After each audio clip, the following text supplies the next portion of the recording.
அருமை நண்பர் நெய்வேலி ஆர்ச்சிகேட் பிரபா என்று அன்போடு எங்கள் கட்சியினரால் அழைக்கப்பட்ட அன்பு சகோதரன் பிரபாகரன் அவர்களும் அவருடைய குடும்ப உறவுகளும் இணைந்து ஒரு மிகப்பெரிய ஒரு தொழில் சாம்ராஜ்யத்தை உருவாக்க நான் சார்ந்திருக்கின்ற தமிழக வாழ்வுரிமை கட்சியின் சார்பாகவும் லட்சக்கணக்கான தமிழ் மக்களின் சார்பாகவும் மனதார அவரை வாழ்த்துகிறேன்.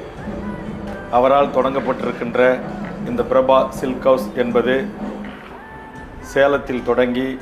அங்கு பல்வேறு கிளைகளை பரப்பி அவர் வாழ்ந்து கொண்டிருக்கின்ற இந்த நெய்வேலி பகுதியின் இறுதிய பகுதியாக இருக்கின்ற இந்த பிரதான சாலையின் அருகே